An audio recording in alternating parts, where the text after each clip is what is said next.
Exactly when did August stop feeling like summer? I mean, it's fall for all intents and purposes. It's crazy. We're like focusing on a next busy season. Instead, it is still summer. The calendar says it's summer. The heat index definitely says it's still summer. And the days are long. Yet, I feel like almost overnight, everyone kind of flips a switch and they start focusing on what's next. Almost like summer is an oversight or it's completely over. We're thinking about our school schedules.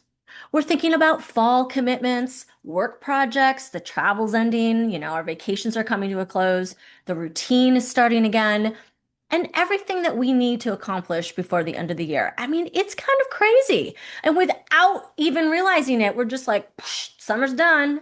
Well, what if it isn't? What if there's still time to go out and enjoy it? And what if the bigger question isn't whether summer is ending, but whether you've been making any room in your life for joy and for fun? Because fun should not be something that happens only when everything else is finished. And joy should not have to wait until your schedule has room.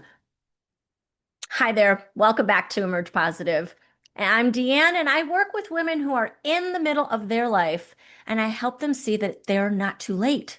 It's not too late, and show them a pathway on how they can build their next decade with intention and with purpose.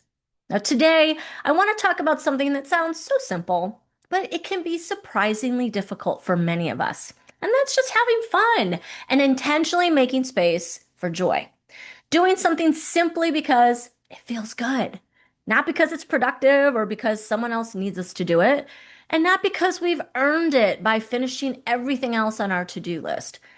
Because if your summer has passed in like a blur, and because of work and responsibilities, errands, house projects that never end, right? They never end. Family schedules, everyday routines. Well, this episode is your reminder. Summer is not over yet, and neither is your opportunity to enjoy it. I remember one summer, my husband and I kind of suddenly realized that August was here and we hadn't done really anything fun as a family. We hadn't taken a summer vacation, and because there wasn't like a big trip sitting on the calendar, fun kind of just somehow fell through the cracks. We had gotten caught up in just the rhythm of our normal life, work and errands, meals, appointments, household responsibilities, and then one day simply rolled into the next. And I don't think we consciously decided not to have fun. I mean, that certainly wasn't a conscious choice, but we did, and we didn't intentionally decide not to do it, but it happened. Like we just didn't make the time. Because when you're younger, fun seems to kind of happen on a very organically and naturally, right? Like we make plans, we go places, we gather with friends, and we try new things. But once we get to midlife, our life becomes so filled with responsibility that fun starts to feel almost optional. We tell ourselves, oh, we'll get to it when we finish the work. After the house is organized and cleaned, after the project is completed, after everyone else has everything that they need, then there'll be something like I can take some time for me. But there's always more work. There's always something that needs to be organized or answered or cleaned or fixed, right? So if joy is waiting at the bottom of your to-do list, you may never reach it. So around that same time that my husband and I were realizing, wow, we haven't really intentionally made room for fun this summer, I was laying in bed one morning and I was debating whether I should get up when I reached for my phone and was just kind of laying there waking up. Sometimes I do that. I know that's a bad habit, but I do sometimes do that where I'll just open up Facebook or something. But this morning I saw a quote. It was the first thing I saw, and it said this: Go often to the places that heal and inspire you. Go often to the places that heal and inspire you. Ooh, those words really stopped me. I immediately asked myself, have I been doing that? And of course, the answer was an unequivocal no. For me, that place that gives me that healing and inspiration is the beach. There is no other place like it for me. I love walking along the water's edge. The beach is really like my church. It's where I can really breathe deeply. I can clear my mind. I release the stress, whatever I'm carrying, and I can begin to dream again. When I'm standing near the ocean, life feels expansive and it feels possible. And at that time, I had not gone to the beach all year, which was crazy, not once. And what makes it even more ridiculous is I live close to the beach. I'm like a 10-minute drive. I've timed it. It is ridiculously close. So the fact that I had not been there was really inexcusable and sad. Truly. This is the place that helps me feel grounded and peaceful and inspired and alive. And yet somehow I wasn't going. So that morning, I got out of bed. I put on my walking clothes, my sun hat, my SPF. I drove to the beach and I took my first walk of the year. And afterwards, I really felt different. Not because something major and dramatic had happened, but my responsibilities too. Like it's not like they just disappeared because of the walk, but I felt more like myself again. And sometimes that is exactly what joy does. Sometimes that's what fun can do for you. It just brings you back to yourself. We tend to talk about fun as if it's extra, something frivolous, something that, we can enjoy when the serious work is done. But joy and leisure are not meaningless distractions from life. They're part of having a healthy life. There are a couple studies that I came across that really talk about the meaning and importance of having fun in your life. And this one group is almost 18,000 people across 169 countries. They did this study about people that took micro acts of joy, just these little tiny periods for 1 week, just for 1 week. And they did like 5 or 10 minutes of something that included like expressing gratitudes, doing something kind for someone else, celebrating someone else's happiness, or experiencing a moment of awe. Like that's simple. Well, after that 1 week, participants reported that they had improvements in their overall emotional well-being and in positive emotions. It lowered their perceived stress and they each had a stronger sense that they could influence their own happiness after just 1 week of micro acts of joy. There's another one that was talking about, it was a smaller group, like 1,400 people. They were talking about people who just participated more intentionally about in leisure activities that were more about, and after they were just spending more time in leisure activities, they reported greater positive well-being, more life satisfaction, and less psychological distress. They also showed healthier measurements, get this, in their blood pressure, stress hormones, waist circumference, and body mass index. That means they lost weight, people. That's crazy.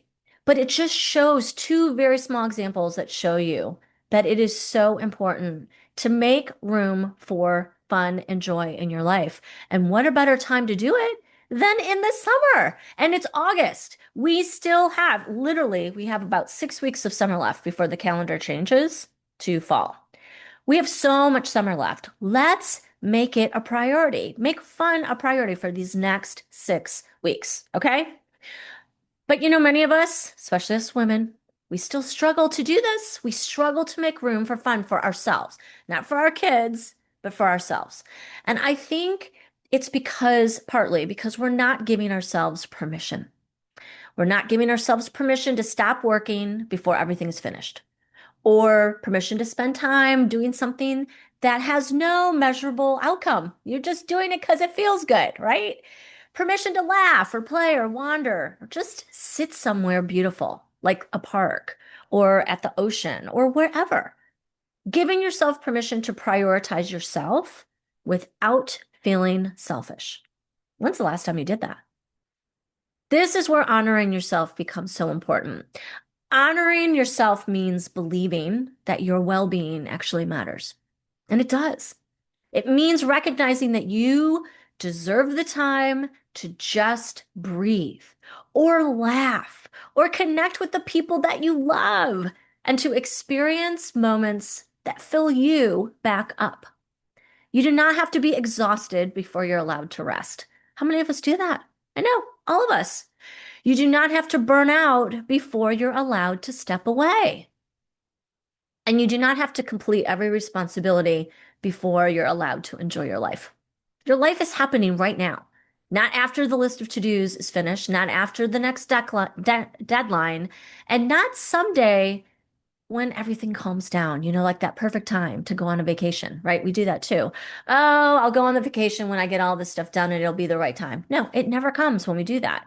You have to put the stake in the ground. In fact, it's August.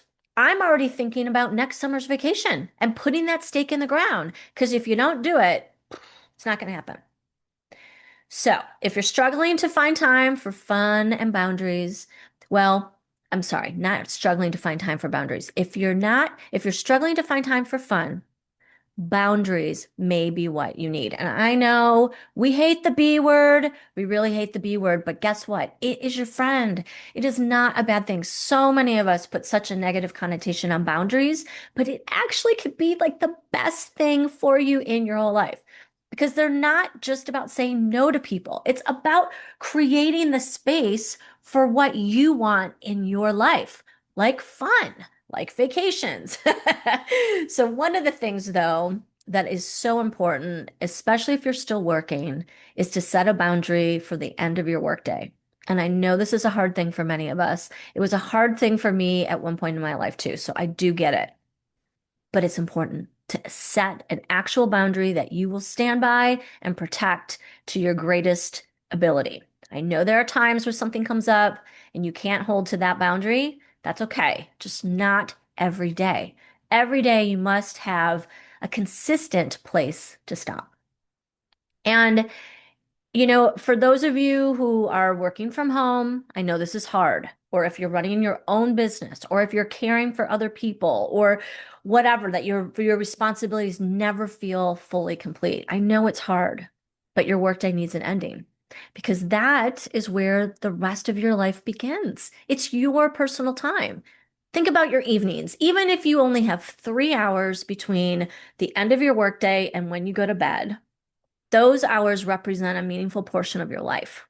And some of that time, I know it's got to be for dinner or for family or for pets or whatnot, household tasks. But how much of that time are you wasting scrolling or watching TV or reading emails or choosing activities that really are not your first choice? What would happen if you decided just to even reclaim 30 minutes of that time? Just 30 minutes. Take yourself out on a walk. And I've got to tell you, I know I've mentioned this before. My husband and I have been doing these after dinner walks for the last few months now, and I love them. I had no idea how much I was going to love them. In fact, I really didn't want to go on them initially. We were kind of forced by our son to do it. And oh my God, I love it. It is this time to just relax and be outside in nature. There's something so magical about being in nature. So try it. Taking a walk is one thing, or doing a hobby. If you play an instrument, when's the last time you've played the piano or whatever, your guitar or whatever instrument that you like to play, but you don't make time for anymore? What about painting? And I know like 30 minutes is not a long time, and you may feel like, oh, well, it's like going to take me that much to set up, but take some time for yourself. Do it tonight. Do it tomorrow night. Carve out 30 minutes or more to do something that brings you joy. That's not scrolling on social media. That's not watching TV. Maybe it's reading a book. When's the last time you read a really good book that was not for your instruction or growth, just for fun? Find one. There's a gazillion of them. Do it. Sit outside. Like I said, being outdoors is really incredible. So just remember, it does not have to be elaborate. It does not have to be expensive. It just has to bring you peace. That's it. So here's your challenge for the week. I want you to conduct a very simple audit of joy, a joy audit, let's just call that. I want you to ask yourself these three questions. First, where do I feel most like myself? Where do you feel more like you? Is it by the water? Is it going on a hike? Is it going on a bike? Is it playing the piano? Like where and what are you doing that makes you feel truly like connected to who you are? Okay. Who is that? What is that? And then here's the second question. What did I once enjoy that I've stopped doing? Maybe it's playing that instrument. Maybe it is seeing your friends on a more regular basis. Whatever it is, what did you used to enjoy that you've stopped doing? And then third, What is one small act of joy that you can schedule this week?